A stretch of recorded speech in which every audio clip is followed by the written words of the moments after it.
Welcome back. Kolkata के justice Soumitra Sen Lok Sabha में महाभियोग की कार्रवाई से बच गए। स्पीकर ने महाभियोग की कार्रवाई इसलिए रद्द कर दी क्योंकि उनका इस्तीफा राष्ट्रपति ने पहले ही मंजूर कर लिया था। सवाल यह है कि जब राज्यसभा में सेन के खिलाफ महाभियोग प्रस्ताव पारित हो चुका था तो क्यों लोकसभा ने महाभियोग प्रस्ताव पारित नहीं किया या नहीं होने दिया, ताकि न्यायपालिका में बढ़ रहे करप्शन के खिलाफ एक सख्त संदेश जा सके। सौमित्र सेन को लोकसभा से मिली राहत, स्पीकर ने रद्द की महाभियोग की कार्रवाई।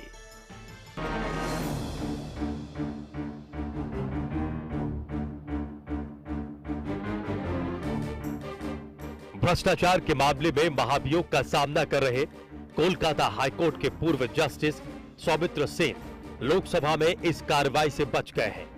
लोकसभा में उनके खिलाफ महाभियोग पर चर्चा होनी थी, लेकिन सेन ने इससे पहले ही राष्ट्रपति को अपना इस्तीफा भेज दिया था, जिसे राष्ट्रपति ने मंजूर भी कर लिया था। इस्तीफे की मंजूरी के बाद लोकसभा स्पीकर मीरा कुमार ने महाभियोग की कार्रवाई को रद्द कर दिया। राज्यसभा में पारित हो गया था प्रस्ताव, लोकसभा में महाभियोग से कैसे बचे सेन। इस्तीफा नहीं देने पर अड़े जस्टिस सौमित्र सेन ने अचानक अपना इस्तीफा राष्ट्रपति को भेज दिया और देश में महाभियोग से हटाए जाने वाले पहले जज बनने से बच गए। लेकिन क्या इसके पीछे कोई सियासी खेल भी था? राज्यसभा में महाभियोग प्रस्ताव पारित हो गया था, लोकसभा में इस पर चर्चा से पहले सेन ने इस्तीफा दे दिया और उनका इस्तीफा कार्रवाई शुरू होने से पहले मंजूर भी कर लिया गया और सेन महाभियोग से बच गए।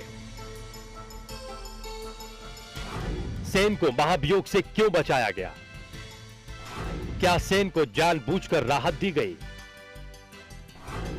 जजों में क्या जाएगा इस फैसले का मैसेज? न्यायपालिका में भ्रष्टाचार बेहद चिंता की बात है, लेकिन लोकसभा में सौमित्र सेन को महाभियोग से राहत देकर जो संदेश दिया गया है, क्या उससे भ्रष्टाचार मिटेगा?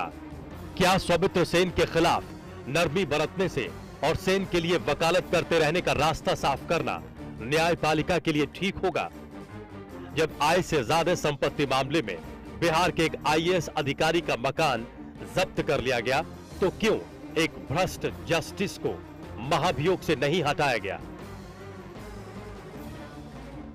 दिल्ली से गोविंद ठाकुर, इंडिया न्यूज।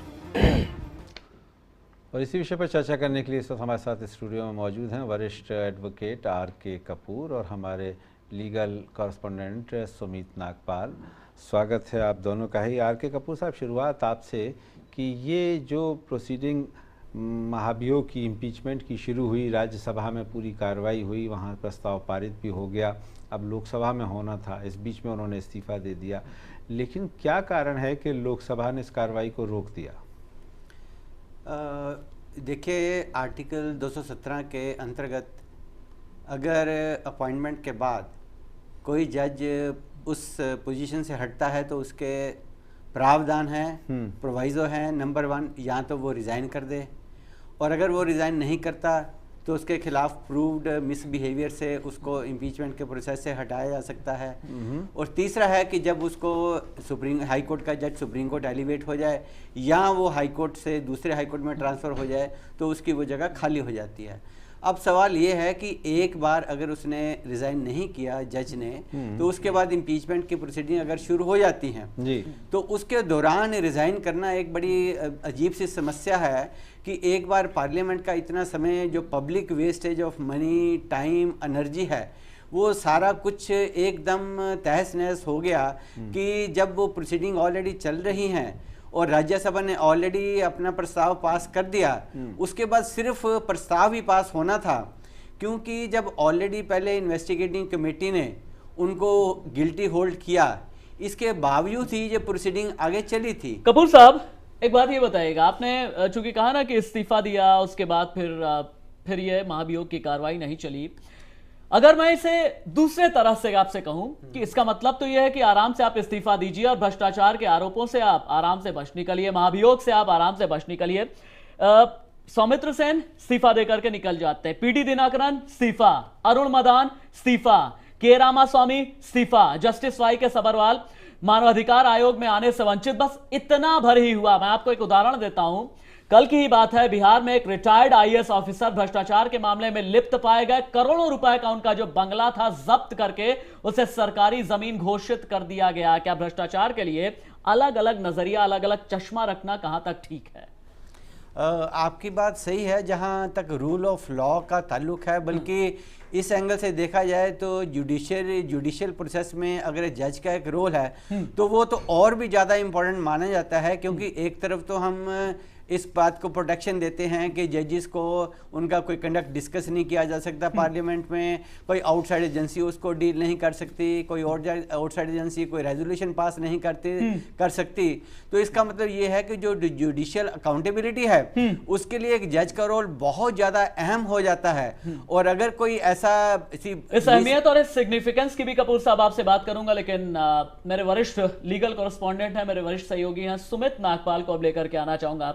सुमित, जनता पार्टी के अध्यक्ष हैं, वरिष्ठ नेता हैं, वरिष्ठ पॉलिटिशियन है सुब्रमण्यम स्वामी। वो कहते हैं, उनका बयान है, वो कहते हैं कि कई नैतिक प्रश्न होते हैं महाभियोग की जब कार्रवाई चलाना चाहिए, और महाभियोग की कार्रवाई धीमी और सावधानी पूर्वक होनी चाहिए। मेरा सवाल आपसे यह है, कहीं ऐसा तो नहीं कि जल्दबाजी में इस पूरी प्रक्रिया को निपटा दिया गया? क्योंकि हमें भी पता है कि 7 तारीख तक ही सेशन चलना है, उसके बाद सेशन नहीं चलना, और जो रूल है वो ये कहता है कि एक ही सेशन के अंदर दोनों हाउसेस में महाभियोग की जो प्रक्रिया है, प्रोसेस है, वो पूरी हो जानी चाहिए। कोई जल्दबाजी दिखाई गई क्या?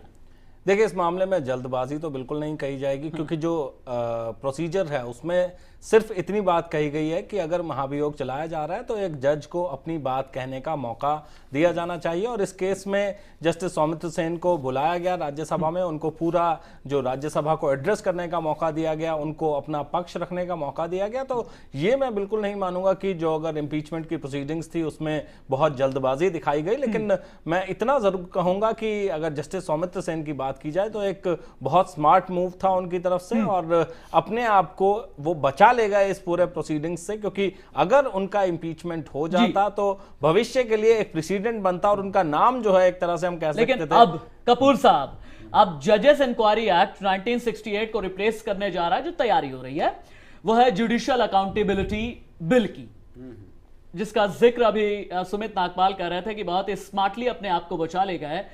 जो जुडिशियल अकाउंटेबिलिटी बिल है, क्या इस तरीके के प्रोविजंस उसमें स्थापित किए जा रहे हैं कि ऐसी कथित स्मार्टनेस कोई भ्रष्टाचारी जज या कोई भी भ्रष्टाचारी न्यायविद दिखा ना सके? देखिए, वैसे तो जुडिशियल अकाउंटेबिलिटी में जो इन हाउस प्रोसीजर है उसको प्राइम इंपॉर्टेंस दी जानी चाहिए, ये बात तो ठीक है। क्योंकि अगर हम इंडिपेंडेंस ऑफ जुडिशरी चाहते हैं तो किसी भी आउटसाइड एजेंसी के पास ऐसा कोई प्रोविज़न नहीं होना चाहिए जिसके कारण वहाँ वो किसी जज के कंडक्ट को, हालांकि कॉन्स्टिट्यूशन में ऑलरेडी ये बार तो है, लेकिन फिर भी कॉन्स्टिट्यूशन के अंदर ही, जैसे ये जुडिशियल इंक्वायरी एक्ट है, ये भी देखो कॉन्स्टिट्यूशन के अंदर ही बनाया गया है। इसलिए अगर जुडिशियल अकाउंटेबिलिटी के लिए जुडिशियल कमीशन बनता है या ऐसा प्रोसीजर बनता है तो मेरे ख्याल में उसकी सबसे बड़ी इसलिए तारीफ की जानी चाहिए कि कम से कम इन हाउस प्रोसीजर ऐसा होना चाहिए कि किसी भी जज के खिलाफ अगर कंप्लेंट है तो इन हाउस प्रोसीजर से ही उसको निपटाया जाए, चाहे परसुएशन से या अदरवाइज कोई ऐसी इंक्वायरी की जाए जिसके कारण से अगर उनको होल्ड गिल्टी किया जाए या अदरवाइज ऐसी अकाउंटेबिलिटी के लिए। क्योंकि अदरवाइज आप देखें कि अगर इम्पीचमेंट का प्रोसीजर आपने जैसे इतने क्या जज के खिलाफ अगर शिकायत हो तो उसे जांच के दौरान सस्पेंड करने का जो प्रोविजन है वो होना चाहिए आपके हिसाब से? हाँ, वो बिल्कुल होना चाहिए, क्योंकि जिस जज के कंडक्ट ऑलरेडी अंडर डिस्कशन आ चुका है, चाहे वो इंक्वायरी कमेटी हो या ऐसी इन्वेस्टिगेटिंग एजेंसी बनाई जाए जुडिशियल अकाउंटेबिलिटी के लिए, तो नेचुरली उस प्रोसेस में सस्पेंशन अवश्य होना चाहिए। लेकिन एक बात मैं राशिद आपको यहाँ ये भी बता सकता हूँ कि हम बात कर रहे हैं कि जजेस जो हैं वो बाहर निकल गए, लेकिन एक बात मैं आपको बता दूं कि अगर इतिहास को देखा जाए तो अभी कोई बार नहीं है किसी इन्वेस्टिगेटिंग एजेंसी के ऊपर। आप देख सकते हैं, अगर justice Shamit Mukherjee Delhi high court के थे, उन्होंने रिजाइन किया, लेकिन उनके ऊपर मुकदमा आज भी चल रहा है और वो उस ट्रायल को फेस कर रहे हैं। तो अगर जस्टिस सौमित्र सेन के मामले में लगता है सरकार को, इन्वेस्टिगेटिंग एजेंसीज को लगता है कि अगर इस मामले में जांच होनी चाहिए, दोषी को सजा मिलनी चाहिए, तो ऐसा नहीं है कि अब उनके पास कोई इम्यूनिटी रह गई है, वो जज के पद से रिजाइन कर चुके हैं। अगर इन्वेस्टिगेटिंग एजेंसी को लगता है कि इस मामले में अब इन्वेस्टिगेशन की जानी चाहिए, ट्रायल किया जाना चाहिए, मैं आपको ये भी बता दूं, ट्रायल अगर करना चाहती है इन्वेस्टिगेटिंग एजेंसी तो वो ट्रायल भी कर सकती है, चार्जशीट कर सकती है, जो प्रॉपर एक कोर्ट में प्रोसीजर होता है उसके रास्ते बंद नहीं हुए।